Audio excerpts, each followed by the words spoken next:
Hi, this is Dan here. I hope you're doing well. In today's lesson, I'm going to take you through this short piece, which has no tab. It's all reading music, and we're concentrating on 16th notes. First thing we need to do, when I look at a chart, I want to know how I'm going to navigate it. Where do I have to go? So you'll see here, the first bar or measure, we have this symbol here. That's called a sign, segno in Italian, which we use Italian words in reading. So you start at the beginning and you keep going and you come to this one with a bracket. That's a first time bar or first time measure.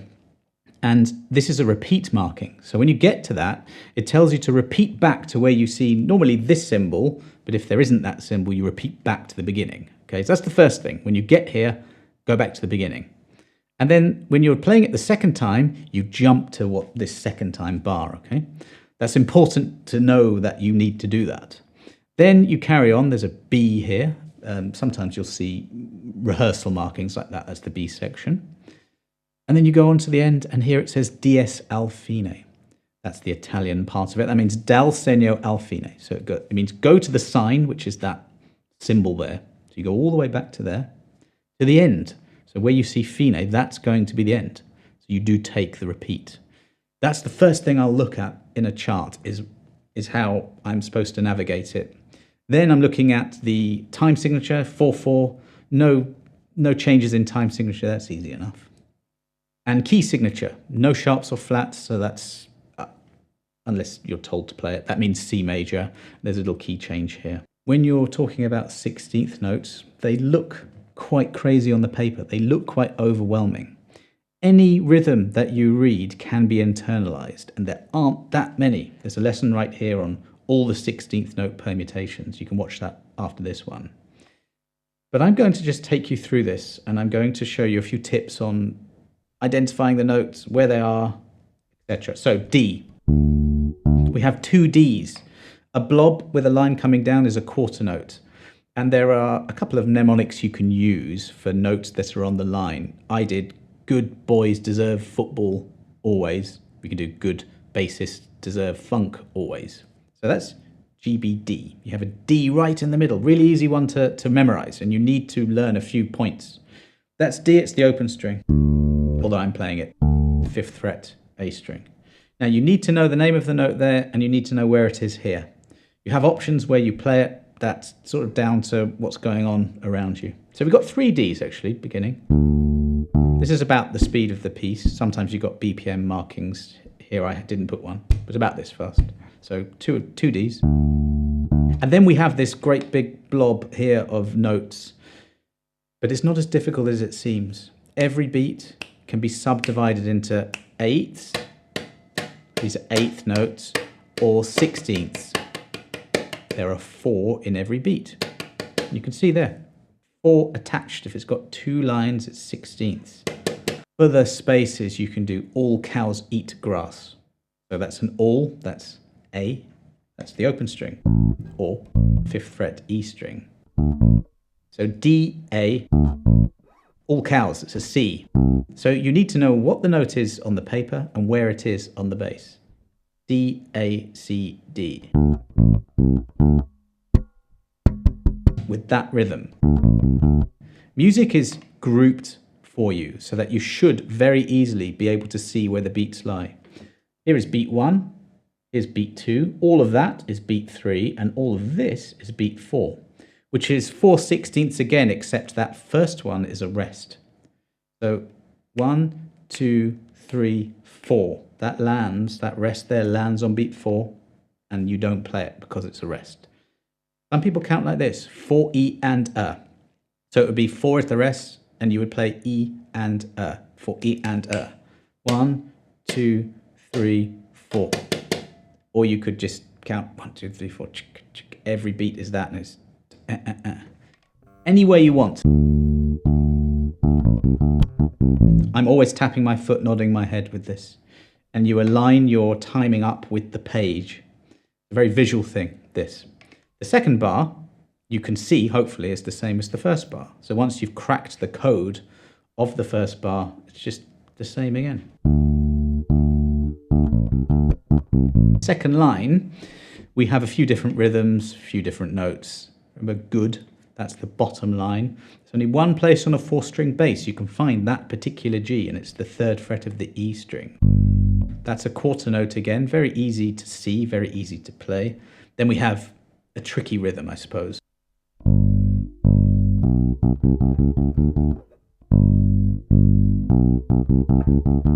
So you have a dotted 8th attached to a 16th note.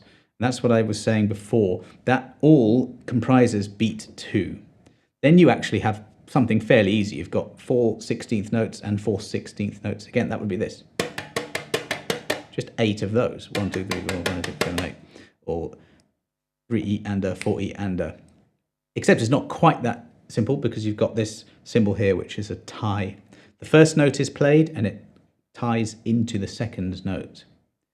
The dot on the side of this G here is a dotted 8th note. And this is where you get into some maths, and it's never easy to explain this because it just sounds a bit crazy, but the dot on a side of the note, it just adds half the value onto the note. So without the dot, that's an 8th note, which is half a beat, okay? So this is just saying add half of a half on. It sounds a bit of a mouthful, but i.e. a quarter of a beat. So that dotted 8th note actually lasts for 3 16ths. That's the way to feel it and talk about it, actually. They've got beat, that's beat 2. So 2E and comprises that dotted 8th, and then the B is the last one. 2E and da, da. And this is how I would do it, right? You have to study rhythms. After a while, you internalize what that looks like, and you've learned it, and you just play it, right? But if you need to do this, I remember I had to. So you split the beat to these. So the G is 3 of these, and the B is the last one. 1, 2, 3, 4, 1. That's just the rhythm isolated. But it then ties into the next note. Now, if you're tapping your foot, which you have to be, it taps on beat 3 and you just not to play on that. There's a thing that happens when you do more reading where you connect what you're seeing up to your internal clock and everything starts to sink in. Speaking of which, this is a great book, Standing in the Shadows of Motown.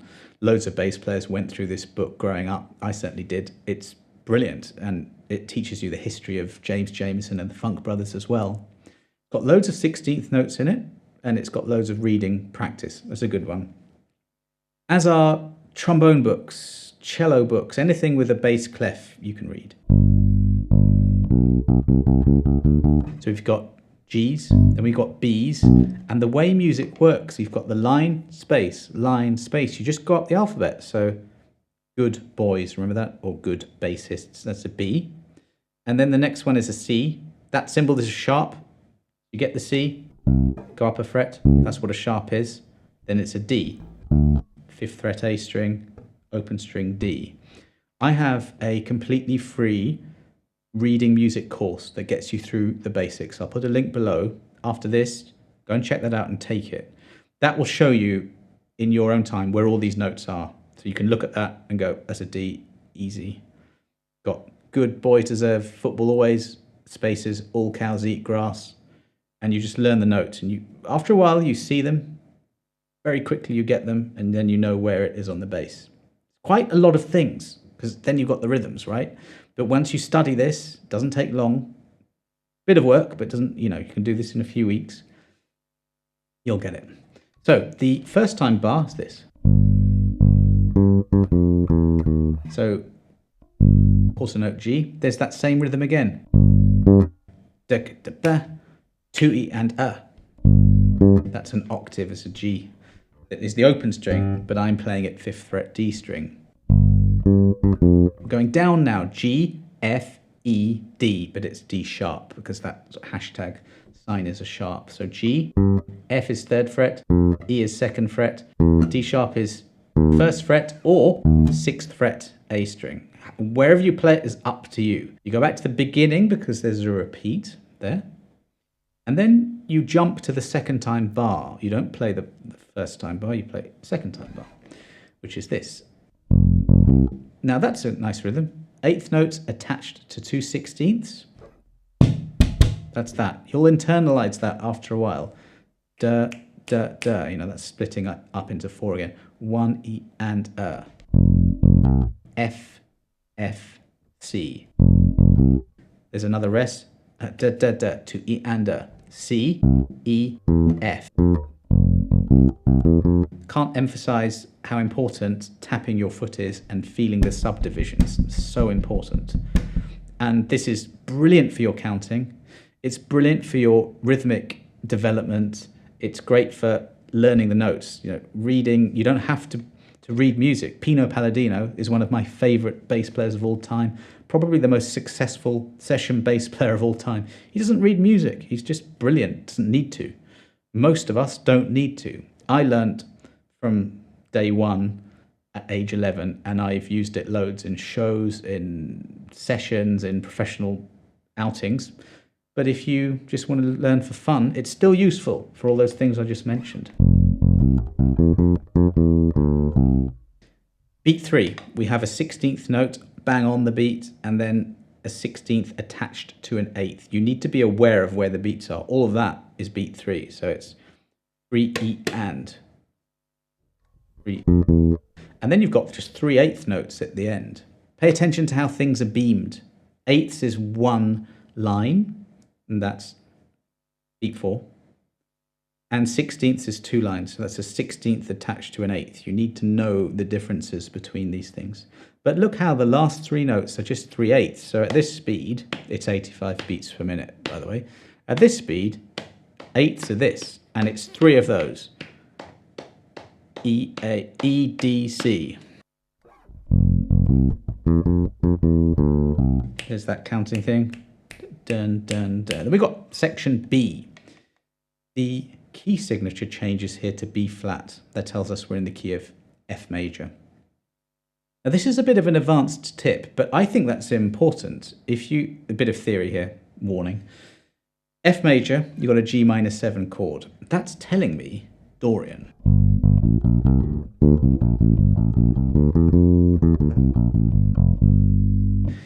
The B flat there tells you that whenever you see a B, it's not a B natural, it's a B flat.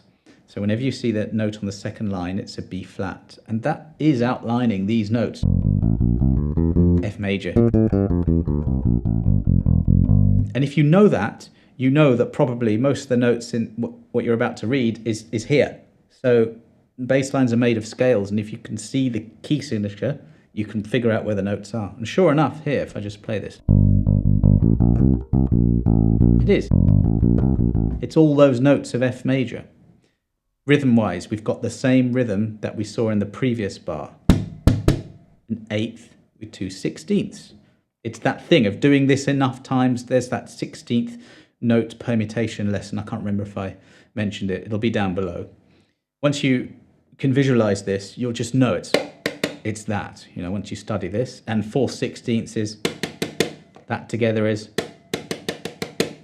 with the notes, G, G, G, G, A, B flat, C. See how we go up the alphabet? G, A, B flat, because of the key signature, C.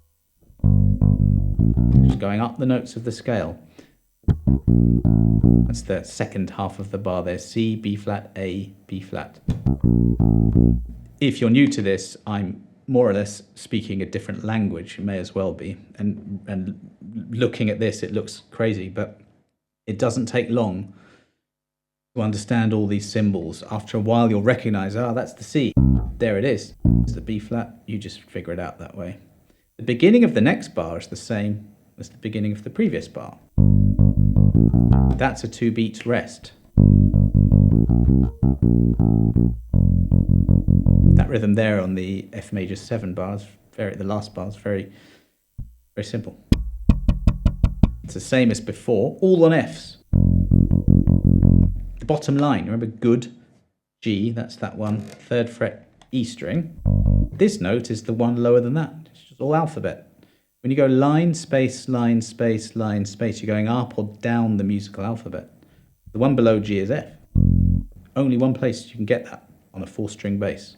1st fret, E string. At that point, we have that dies al fine. That means find the sign, there it is at the beginning, go there, and then play till where you see fine, which is the end. Okay. It's quite a short, compressed piece. You're never really going to see something as short as this, but I wrote that deliberately for this lesson to keep it short and to keep it relatively simple. What we'll do now is I will press play on the backing track, which you can get for free down below as well, and you can try playing along with me.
There at the end, a little bit of a stumble getting from there to there, but with reading, when you're playing to a backing track or in any professional situation, you just have to keep going. That's the way.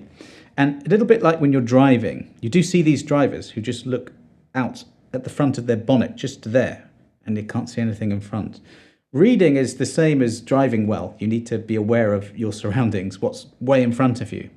So as I'm playing, I'm looking ahead. Once you've deciphered the rhythm, don't need to stare at it. Move ahead. Scan for the dies al fine. Where's the sign? You learn to do this the more you practice. So I hope that's a little fun thing. I have another reading lesson. There's that free reading course. All those resources, I'll put them down below, so it's all at one place and you can have a look at that now. But I really urge you to read, to learn to read. It's just really fantastic for your sense of rhythm, your rhythmic development, knowing the notes here. You know, I can't praise reading enough. I love it. Thanks very much for watching. If you do have any questions or you want some more reading lessons, let me know because I can do them, no problem.